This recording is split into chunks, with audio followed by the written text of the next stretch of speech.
নমস্কার, জানতে চাই বাংলার এই বিশেষ এপিসোডে আমি ময়ূক রঞ্জন ঘোষ। আর আজ আমার সাথে জানতে চাই বাংলাতে রয়েছেন বর্ষিয়ান তৃণমূল নেতা এবং লোকসভার সাংসদ সৌগত রায়। সৌগতবাবু, অনেক অনেক স্বাগত রিপাবলিক বাংলায়। ধন্যবাদ।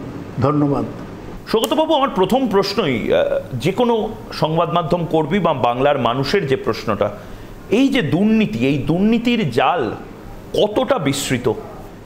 পার্থ চট্টোপাধ্যায় জেলে, অনুব্রত মণ্ডল জেলে, আপনাদের একের পর এক নেতাদের নাম উঠে আসছে, কি বলবেন? না না, একেবারেই ভুল। কোনো বিস্তৃত জাল নয়। যে দুজনের নাম আপনি বললেন তার মধ্যে একজনের তো ব্যাপারটা কিছুটা মানুষের সামনে এসছে, বাকিটা দ্বিতীয়জন, তার বিরুদ্ধে অভিযোগ উঠেছে কিন্তু এখনো কোনো কংক্রিট প্রমাণ আসেনি। দুর্নীতির কোনো জাল নেই, কয়েকজন ব্যক্তিতেই দুর্নীতি শেষ হয়ে যাচ্ছে। বাকি তৃণমূল কংগ্রেস এখনো শুদ্ধই আছে। তৃণমূল কংগ্রেস শুদ্ধ আছে, অথচ নতুন তৃণমূলের কথা বলা হচ্ছে, বিভিন্ন জায়গায় পোস্টার পড়ছে। তবে কি শুদ্ধিকরণের প্রসেসটা শেষ হলে নতুন তৃণমূল আসবে? হ্যাঁ, একটা পদ্ধতি হচ্ছে। অভিষেক ব্যানার্জি একটা সমীক্ষা করছেন পঞ্চায়েত ভোটকে সামনে রেখে।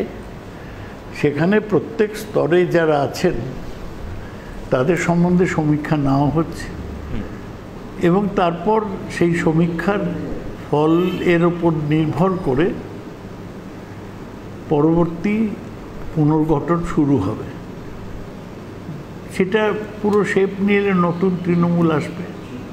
নতুন তৃণমূল মানে নেত্রী মমতা ব্যানার্জি থাকবেন, কিন্তু তলা স্তরে যাদের বিরুদ্ধে অভিযোগ আছে তাদের বদলে নতুন মুখ আসবে। সৌগতবাবু, তার মানে কি আপনারা যে কথাটা বলছেন, অর্থাৎ যারা যত পুরনোই সৈনিক হোক না কেন, যদি টাকা নিয়ে থাকে তবে তার বিরুদ্ধে ব্যবস্থা নেওয়া হবে, কিন্তু টাকা এতদিন ধরে নিতে পারলই বা কী করে? কিছুটা আমরা অন্ধকারে ছিলাম ঠিকই, দলও অন্ধকারে ছিল ঠিকই। সেটা এরপরে কি করে আমরা ফিডব্যাক তাড়াতাড়ি পাই সেটা দেখতে হবে। কিন্তু সত্যি আমরা জানতাম না অনেকেই এইভাবে এই স্কেলে যে হয়েছে, যেটা ধরা লোকের চোখের সামনে এসছে সেইগুলো আমাদের চোখের সামনে ছিল না। সৌগতবাবু, একটা বিষয় গোটা বাংলার মানুষ তো জানতে চায় যে কোনো দলের একটা নিজস্ব ভিজিলেন্স থাকে, অর্থাৎ আপনার চারপাশে যদি কেউ চুরি করে তবে সেটা দেখে চুপ করে যাওয়াটাও তো অপরাধ। আপনাদের নিজস্ব কোনো ভিজিলেন্স আছে কি, না পুরোটাই ওই শৃঙ্খলা রক্ষা কমিটি পার্থ চট্টোপাধ্যায় যিনি নিজে করতেন? না না, শৃঙ্খলা রক্ষা কমিটি তো সীমিত পারপাস ছিল। আমাদের দলের সেই অর্থে ভিজিলেন্স ছিল না, তার কারণ আমরা একটা খোলামেলা রাজনৈতিক দল। আমরা রাজনৈতিক কার্যকলাপেই বেশি ব্যস্ত থাকি। সেখানে সবার উপর নজরদারি করার যে মেকানিজম সেটা থাকেও না কোনো পলিটিক্যাল পার্টিতে, আমাদেরও ছিল না। সব পার্টিতেই দরকার, আমাদের পার্টিতে হয়তো এখন দরকার আরও বেশি হবে। মানে এতদিন আপনারা দেখে শেখেননি, এখন ঠেকে শিখছেন পার্থ চট্টোপাধ্যায় এবং অনুব্রত মণ্ডলের পরে? অভিজ্ঞতার মধ্যে দিয়ে শেখে। নরেন্দ্র মোদী কি আগে জানতেন যে তার পরিচিত লোকরা এত টাকা নিয়ে বিদেশে পালিয়ে যাবে, যেমন নীরব মোদী, মেহুল চোকসিরা? নইলে যদি জানতেন তাহলে নিশ্চয়ই নীরব মোদীর সঙ্গে ছবি তুলতেন না ডাভোসে গিয়ে। সুতরাং সবসময় বোঝা যায় না, পরে ওরা ফিউজিটিভ অফেন্ডার্সের বিরুদ্ধে আইন এনেছে, আগে তো ছিল না। লোকেরা আস্তে আস্তেই শেখে। এই যে ইডি যে আইন অনুযায়ী কাজ করে, prevention of money laundering act, এটাও তো আগে ছিল না, তো 20 বছর হলো হয়েছে। সুতরাং এই প্রবলেম তো আছেই যে অভিজ্ঞতা থেকে রাজনৈতিক দল, সরকার, সংস্থা, ব্যক্তিরা শেখে। সুগতদা, পার্থ চট্টোপাধ্যায়কে ছেটে ফেলতে হলো কেন? অনুব্রত মণ্ডলকে এখনো আপনারা সাপোর্ট করছেন, কিন্তু পার্থ চট্টোপাধ্যায়কে তো ছেটে ফেললেন। আপনারা তো ছোট পার্থ চট্টোপাধ্যায়কে দেখেছেন ছাত্র নেতা হিসেবে, কংগ্রেস করতো, তারপরে তৃণমূল কংগ্রেস করলো। আমি সেই সময় দেখেছি উনি 74-75 পর চাকরি জীবনে চলে যান। তারপর 2001 পর্যন্ত প্রত্যক্ষ রাজনীতিতে ছিলেন না, কোম্পানিতে কাজ করতেন। সুতরাং ওর যে একটা নিরবিচ্ছিন্ন রাজনৈতিক পশ্চাৎপট আছে এরকম নয়, কিন্তু আমরা যা দেখেছি ওকে যেটা বার হলো সেটা একদমই আলাদা। অনুব্রত মণ্ডল কি the man who knew too much, অনেক কিছু জানেন অনুব্রত মণ্ডল? না না না না না, ও আপনি অ্যালফ্রেড হিচককের ছবির নাম বলবেন না। অনুব্রত মণ্ডল সম্বন্ধে আমি খুব বেশি কিছু আমিই জানি না, আই নো টু লিটল। তার কারণ বীরভূমে সংগঠন তিনি দেখতেন, তার বাইরে তো কিছু করতেন না। তার ফলে গভীরভাবে তার কাজ দেখার সুযোগ আমার হয়নি। মিটিং টিটিংয়ে দেখা হয়েছে ইত্যাদি। পার্থ চট্টোপাধ্যায়ের ক্ষেত্রে যেমন ক্যাশ টাকা উদ্ধার হয়েছে, অনুব্রতর ক্ষেত্রে সেই রকম কোনো রিকভারি হয়নি। সেটা হচ্ছে বারবার বলছে যে এনকোয়ারিতেই পাওয়া গেছে, সেটাও অফিসিয়ালি সিবিআই কোর্টের সামনে রাখেনি। তার ফলে আমরা বলছি যে যখন আরও কংক্রিট প্রুফ আসবে তখন পার্টি চিন্তা করবে ব্যবস্থা নেবে। পার্থ চট্টোপাধ্যায়ের কথা আপনি বললেন, এবং তার পাশাপাশি অনুব্রত মণ্ডল যে দলে রয়েছে, সৌগত রায়ও সেই দলে রয়েছে। অনুব্রত মণ্ডল একদিকে টানা বলে যাচ্ছিল চড়াম চড়াম ঢাক বাজানোর কথা, গুড় বাতাসা খাওয়ানোর কথা, অন্যদিকে প্রফেসর সৌগত রায় সেই একই দলে রয়েছে। তার কোথাও গিয়ে মনে হতো না যে এই দুটো একসাথে তেলে জলে মিশ খায় না? না, রাজনীতিতে তেলে জলে মিশ খায়? রাজনীতিতে তেলে জলে মিশ খায় কিছু না। নানা রকম লোক নিয়ে একটা পলিটিক্যাল পার্টি হয়, অনেক কথা পার্টির অনেক লোক বলে যেটা আমার কালচারের সাথে মেশে না, কিন্তু সেটা তো যে আমার বিরোধিতা বা আপত্তি সেটা তো পাবলিকলি সবসময় বলা যায় না, দলের মধ্যে বলি। দলের মধ্যে যখন বলেন প্রফেসর সৌগত রায়, আপনি নিজে একজন মাস্টার মশাই, এই ছেলেমেয়েগুলোর বিষয় কি দলের মধ্যে কথা বলেছেন ইন্টারনালি? ছেলেমেয়েগুলো তো এখনও মেয়র রোডে বসে আছে। আমি লোকসভার সদস্য হওয়ার পর দল ক্ষমতায় এসছে, তা আমি তো সরকারিভাবে যে কাজগুলো হয় সেগুলো সম্বন্ধে বেশি জানতাম না। আমার অনেক সময় দিল্লিতে থাকতে হয়, পার্লামেন্টের জন্য প্রস্তুত হতে হয়, পার্লামেন্টের কমিটিতে যেতে হয়। যেহেতু আমি সরকারে নেই, পার্টিতে আছি, সেই জন্যে এত ডিটেলসে এদের প্রবলেমটা জানি না। তবে নিশ্চয়ই ছেলেমেয়েগুলোকে দেখে খারাপ লাগে। সরকার তো বিচার করছেন, ওদের সাথে অভিষেক কথা বলেছে, ব্রাত্য বসু কথা বলেছেন, আগে মমতা ব্যানার্জিও কথা বলছেন। দেখা যাচ্ছে যে কি রাস্তা বার করা যায়। রাস্তায় বসলে একটা দাবি তুলে ধরা যায়, যারা সরকারে থাকে, প্রশাসনে থাকে, তারা সেই দাবিটা বিচার করে ব্যবস্থা নেওয়া উচিত। সৌগত রায়, তৃণমূল নেতাদের কল্যাণে বাংলার অভিধান না হলেও বাংলার যে লবস আছে, বাসে, ট্রামে, চায়ের দোকানে, সেখানে একটা কথা খুব জনপ্রিয় হলো, সবাই চোর নয়, কেউ কেউ চোর। এই সবাই চোর নয়, এত ডিফেন্সিভ হওয়ার কি প্রয়োজন? ডিফেন্সিভ হওয়ার প্রয়োজন এই কারণে আছে যে ধরুন বাংলায় বিরোধীরা গুটিয়ে গিয়েছিল, কংগ্রেস একটাও আসন পায়নি, সিপিএম একটাও আসন পায়নি বিধানসভায়, বিজেপি 200-র বেশি আসন পাবে বলে 77-এ থেমেছিল, তারপর সেটা কমে 70-এ দাঁড়িয়েছে। তাই বিরোধী দলের ব্যাপারটা সামনে আসেনি। এই দু একটা ঘটনা দুর্নীতির ব্যাপারে প্রকাশ পেতেই তারা লাফিয়ে ভাবলো যে তারা বোধহয় সরকারেই এসে যাবে, তাই লাফিয়ে সবাইকে চোর বলতে শুরু করল। তা আমাদের বলতেই হলো যে সবাইকে চোর বলা যাবে না, আর যদি চোর বলে আমরা তাহলে সবাইকে চোর বলে আমরা তাহলে রুখে দাঁড়াব, না হলে তো ওরা প্রশ্রয় পেয়ে যেত, ওরা তাণ্ডব করত। তা আপনারাও কি কিছু নেতাকে প্রশ্রয় দিয়ে যাননি? চোখের সামনে হয়তো তারা চুরি করছিল, কয়লা, গরু, সমস্ত কিছু সিন্ডিকেট চালাচ্ছিল, আপনারা কি প্রশ্রয় দেননি? দেখুন, আপনি তো কলকাতায় থাকেন, কলকাতায় আন্ডারওয়ার্ল্ড আছে, অনেক অন্যায় কলকাতায় হয়, আপনি কি সব কিছুর বিরুদ্ধে রুখে দাঁড়াতে পারেন? কিন্তু আমি তো ক্ষমতাশালী নই, আমি তো শাসক নই, আপনি তো শাসক, আপনি শাসকের চেয়ারে বসে বিরোধীদের মতন কি কথা বলতে পারেন? আপনি কি অন্যান্য উদাহরণ টানতে পারেন? আপনারই তো কাজ, আইন প্রণেতা আপনি। করতে হবে, এই সমাজটাই এইভাবে চলে। নিশ্চয়ই যে শাসক তার বেশি দায়িত্ব, যে সরকারে আছে তার বেশি দায়িত্ব, কিন্তু সমস্যা সব আপনি একটা থিওরি আছে, তার নাম হচ্ছে অর্গানাইজেশন থিওরি। সেখানে আপনি দেখবেন প্রত্যেক সংস্থার মধ্যে লিকেজেস থাকে, এবং সেই লিকেজেস সবসময় বোঝাও যায় না, সবসময় ব্যবস্থাও নেওয়া যায়, এটাও সেই ব্যাপার। বামপন্থীরা বলছেন যে তৃণমূল কংগ্রেস যে সংস্থা বা সংগঠন, সেই সংগঠনটা তৈরি হয়েছিল একটিও মতাদর্শ ছাড়া, কোনো মতাদর্শ ছাড়া একটি সংগঠন তৈরি হয়েছিল বলে আজকে এত লিকেজ, এত প্রেশার পয়েন্টস দেখা যাচ্ছে। এটা কি ঠিক না ভুল? একেবারে ভুল। আপনার মনে রাখতে হবে যে তৃণমূল কংগ্রেস তো সবাই আমরা কংগ্রেস থেকেই এসেছি। শুধু কংগ্রেসের নেতৃত্বের সাথে কোথায় ফারাক হলো, যে কংগ্রেসের নেতৃত্ব মনে করত যে বিজেপির বিরোধিতা সিপিএম এবং বামপন্থীদের নিয়ে করতে হবে। আমরা বলেছিলাম বিজেপির বিরোধিতা করো, কিন্তু কোনো রকম সমঝোতা সিপিএম বা বামপন্থীদের সাথে করা যাবে না। সুতরাং আমাদের কংগ্রেসের বাকি ইডিওলজি তো ঠিকই ছিল। সিপিএমের যে কন্ট্রোল টেরার, নিয়ন্ত্রিত হিংসা, তার বিরুদ্ধে রুখে দাঁড়াবার দরকার ছিল, সেটাই দাঁড়িয়েছে। এই করতে গিয়ে যেটা বামপন্থীরা করেনি, আমাদের তো অনেক লোক মারা গিয়েছে, অনেক লোক মার খেয়েছে, অনেক লোক ঘর ছাড়া হয়েছে।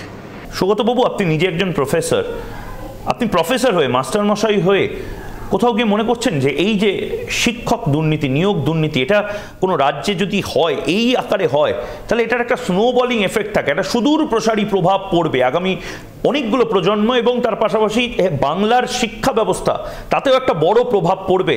কিছুতেই দুর্নীতি হলে তার একটা প্রভাব হয়, এবং শিক্ষার ক্ষেত্রে দুর্নীতি হলে তার একটা স্নোবলিং এফেক্ট থাকতে পারে। তবে আপনার মনে রাখতে হবে যে এই ব্যাপারটা, যেহেতু আমাদের দেশে চাকরি কম, এই শিক্ষক নিয়োগে দুর্নীতির প্রবলেমটা কিন্তু সর্বব্যাপী। এই যে আপনি দেখবেন ওম প্রকাশ চৌথালা, তাকে 20 বছর জেল দিয়েছে, তিনি এখনো জেল থেকে বেরোতে পারছেন। ওম প্রকাশ চৌথালা দেবীলালের ছেলে, হরিয়ানার মুখ্যমন্ত্রী ছিলেন কিছুদিন। এটা যে পশ্চিমবাংলায় সীমিত একটা ব্যাপার নয়। তবে দুর্নীতির ব্যাপার বার হয়ে এলে মানুষের মধ্যে ক্ষোভ হয়। বামপন্থীর আমলেও পার্টির লোকের বাইরে কেউ চাকরি পেত না, কিন্তু ওরা অনেক অর্গানাইজড হইতে সেটা করত, আমরা হয়তো করতে পারিনি। কিন্তু অর্গানাইজড ওয়েতে বামপন্থীরা দুর্নীতি করত, আর এই আমলে আনঅর্গানাইজড ওয়েতে দুর্নীতি হচ্ছে। হ্যাঁ, নিশ্চয়ই হয়েছে, আর আমরা করিনি। যা দুর্নীতি হয়েছে সেটা আনঅর্গানাইজড, পার্টি ডিরেক্টেড দুর্নীতি নয়। সৌগতবাবু, আপনাদের মতন ওল্ড স্কুল রাজনীতিবিদ যারা রয়েছেন, তাদের অনেকেই আমরা দেখছি চারপাশে রিয়্যাক্ট করে ফেলছেন। শুভনদেব চট্টোপাধ্যায় বললেন যে এরপরে ঘুষি মেরে দেবো, আপনি বলছেন যে সবাইকে চোর বলে দেবে, সেটা আমরা সহ্য করতে পারবো না। আবার অপরদিকে শিলভদ্র দত্তের নামেও মামলা হয়েছে। শিলভদ্র দত্ত কেঁদে ফেলে বললেন যে আমার যারা লিভার ট্রান্সপ্লান্টের টাকা দিয়েছে তারা এখন আমাকে বলছে যে আমি নাকি চুরি করেছি, আমার কাছে লিভার ট্রান্সপ্লান্টের টাকা পর্যন্ত ছিল না। কোথাও গিয়ে মনে হচ্ছে এই এক বালতি আলকাতরা নিয়ে পার্থ চট্টোপাধ্যায় বসেছিলেন, সবার গায়ে ছিটিয়ে দিয়ে চলে গেছেন, আর এই দাগ ওঠানো যাবে না বোধহয় সৌগতবাবু। আপনি যদি ভারতবর্ষের রাজনীতি দেখেন, দুর্নীতি একটা ইস্যু, কিন্তু দুর্নীতির ইস্যুতে কখনো সরকার বদল হয় না। এই যে আপনি দাগ দাগ বলছেন না, এটা হচ্ছে সংবাদ মাধ্যমের দেওয়া দাগ। তার কারণ এখন আপনারা একটা ভালো ইস্যু পেয়েছেন, কিছু দুর্নীতির ইস্যু, তাই নিয়েই আপনারা বলে যাচ্ছেন। আপনার বুঝতে হবে যে এই দুর্নীতির অভিযোগ বা সংবাদ মাধ্যমের এই নিয়ে প্রচার কতটা ইম্প্যাক্ট সাধারণ মানুষের উপর পড়ে। এই যে দুদিন আগে টাকার পাহাড় দুটো এভাবে দেখাতে পারে, পৌরসভার উপনির্বাচন হলো, বিরাট ভোটে পাহাড়টা খুব শকিং, খুব লজ্জাজনক। ভারত আমরা দেখাবো না কেন বলুন? বাংলার মানুষ ঠিক তৈরি হচ্ছে, এটা দেখা খুব সিকেনিং। আপনারা পেরেছেন, দেখিয়েছেন, আমি তো আপত্তি করছি না। আপনারা পেরেছেন, দেখিয়েছেন, সত্যি তো ছিল। সৌগতবাবু, এইখান থেকে তো দ্বিতীয় প্রশ্নটা, যে টাকার পাহাড় যাদের যাদের বাড়িতে দেখা যাচ্ছে না তাদেরকে কেন ধরা হচ্ছে না? আপনারা কি করছেন সেই জায়গায়? আপনারা মানে দল কি করছে? অনেকের বাড়িতে তো টাকার পাহাড় পাওয়া যায়নি, কিন্তু দুর্নীতি তো হয়েছে। আমি তো সেটাই বলছিলাম যে সবাই তো দুর্নীতিগ্রস্ত নয়, সুতরাং কেন সবাইকে দুর্নীতির আলকাতরা দিয়ে দাগ দিয়ে দেওয়া হবে। এবং আমি এও বলছি যে টাকার পাহাড় যেটা দেখা গেছে সেটা শকিং, দুঃখজনক, সারা দেশকে কলুষিত করেছে, আমাদের তো কলুষিত করেছে বটেই, লজ্জাজনক। আমি একবার না 100 বার বলবো, কিন্তু সবাই তো ইনভলভ নয়। এবং শেষ পর্যন্ত আপনার মনে নেই যে নরসিংহ রায়ের সময় একটা কমিউনিকেশন মিনিস্টার ছিল, তার নাম সুখরাম। সে ওই টেলিকম দুর্নীতির সাথে জড়িয়ে পড়েছিল। তার বাড়ি থেকে সেই টাকা বেরোচ্ছে, সেটা অবশ্য এত কোটি নয়, সেটা সব টিভিতে, তখন সবে স্যাটেলাইট টিভি এসছে, সব টিভিতে দেখেছিল, লোকে ভুলে গেছে। পরে সুখরাম বোধহয় দাঁড়িয়ে একবার ইলেকশনে জিতেও গিয়েছিল। সুতরাং এগুলো মানুষ শুনুন কী নিয়ে ভাবে। আমরা তো রাজনীতি করি, আমরা বুঝি, সংবাদ মাধ্যমের চেয়ে বোধহয় একটু বেশি বুঝি। সেটা হচ্ছে মানুষ তার জীবন, তার জীবনযাত্রা কোনো কাজে কতটা এফেক্টেড হয় সেইটা নিয়ে মানুষ ভাবে।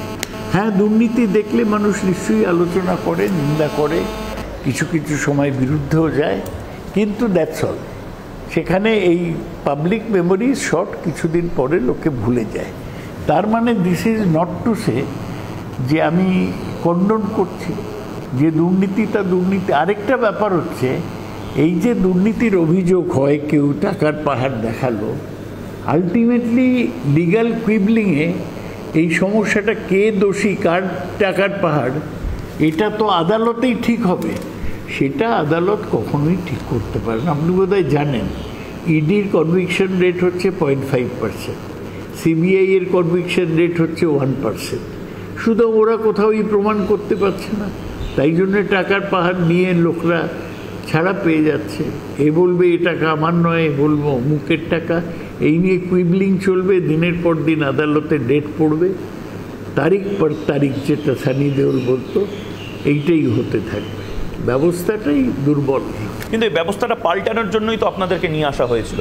বামেদের এই যে বিশাল এক জগদ্দল পাহাড় সরিয়ে আপনারা সততার প্রতীক নিয়ে আসবেন বলেছিলেন, আমাদের একটা নতুন পরিবর্তনের রাজ্যে নিয়ে আসবেন বলেছিলেন। কোথাও গিয়ে মনে হচ্ছে তৃণমূলে এবার পার্টি ক্লাস শুরু করার দরকার, একদম প্রাইমারি স্টেজ থেকে, যেখানে বলানো উচিত যে বাবা আর যাই করো দুর্নীতি করো না, এতে পার্টির ড্যামেজ হয়, পার্টিটা এফেক্টেড হয়।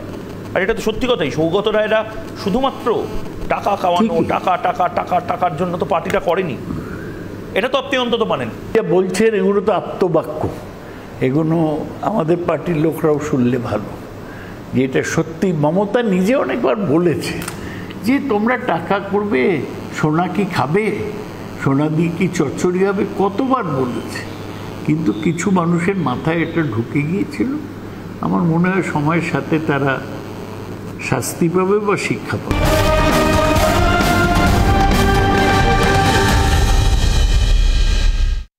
না, এত লোভ, এখান থেকেই কি নতুন তৃণমূলের ভাবনা? এত লোভ নিয়ে মানে ভোটে থাকা যায়, জনপ্রতিনিধি থাকা যায়? থাকা যে যায় এটা কোনো সন্দেহ নেই। আপনি যদি ইলেকটোরাল সিস্টেমটা দেখেন, যে পরিমাণ টাকা ইলেকশনে খরচ হয়, ধরুন বিজেপি খরচ করে, সেই টাকা করতে গেলে তো দুর্নীতি করতেই হবে। পশ্চিমবাংলার কথা ছেড়ে দিন, পশ্চিমবাংলায় অত খরচ হয় না ইলেকশনে, একমাত্র বিজেপি অনেক টাকা খরচ। আমি অন্ধ্রতে শুনি কেউ বলে 20 কোটি খরচ হয়েছে, কেউ বলে 25, কেউ বলে 30। আপনারা ধারণা করতে পারবেন না কীরকম টাকা খরচ হয় ইলেকশন। কিন্তু আমাদের বাংলাতে তো আমরা এটাও দেখি যে তৃণমূল নেতা সাইকেল করে ঘুরে বেড়াতো 11 বছর আগে, সে আজকে দামি দামি গাড়ি তার গ্যারেজে রয়েছে, 4 তলা 5 তলা করে বাড়ি রয়েছে, সবাই স্কুল শিক্ষকের যদি চাকরি পেয়েছে, থাকে খুব দুঃখজনক। এটাই বন্ধ কে করবে? যদি থাকে খুব দুঃখজনক। এটা বন্ধ করার তো একটা জায়গা, আপনি যদি অসহায় হয়ে পড়েন, মানুষ করবে দল না। আপনার মধ্যে আমি একটা আদর্শবাদী আরতি শুনতে পাচ্ছি, এইটা আপনারা পৌঁছে দিন মানুষকে। আদর্শবাদী আরতি যে রাজনীতি থেকে অর্থের ব্যবহার দূর করা হোক, তাহলেই সব ঠিক হবে। বেশ, এই আরতি আমরা পৌঁছে দেব। অনেক বলেছি। দীর্ঘশ্বাস ফেলছেন এখন এই বলা ছাড়া, মানে অক্টোপাসের মতন নাকপাশে জড়িয়ে গেছেন, দীর্ঘশ্বাস ছাড়া আর কিছু নেই সৌগতদার এই মুহূর্তে বলার? না, আমি এখনো মনে করি না অক্টোপাসের মতো জড়িয়ে গেছি। আর আমি ওই যে ক্রোকোডাইল হান্টার একজন ছিলেন, তিনি অক্টোপাসের ওই পাগুলো কেটে কেটে বেরিয়ে আসতেন, আমাদেরও তাই হতে হবে। দুর্নীতির কাছে আত্মসমর্পণ করা চলবে না। দুর্নীতি থেকে পার্টিকে, দেশকে, সমাজকে বার করে আনতে হবে, এটাই আমাদের লক্ষ্য হওয়া উচিত। মানে সৌগত রায় বলছে তৃণমূল কংগ্রেসের এখন সবচেয়ে বড় প্রতিপক্ষ বিজেপি নয়, ইডি নয়, সিবিআই নয়, সিপিএম নয়, দুর্নীতি। আমি ঠিক সেই ভাষায় বলিনি, আমি বলি অনেক কটা বাধা আমাদের যা পার হতে হবে, তার মধ্যে দুর্নীতি বা টাকার প্রতি আকর্ষণ, প্রলোভন, এটা একটা বড় সমস্যা। বেশ, অনেক ধন্যবাদ সৌগতবাবু রিপাবলিক বাংলায় কথা বলবার জন্য। জানতে চাই বাংলা আজ এ পর্যন্তই। অন্য সব খবর ধন্যবাদ ময়ূররঞ্জন ঘোষ, ধন্যবাদ সৌগতবাবু। জানতে চাই বাংলা আজ এ পর্যন্তই। অন্য সব খবরের জন্য চোখ থাক রিপাবলিক বাংলায়। কথা হবে চোখে চোখ রেখে।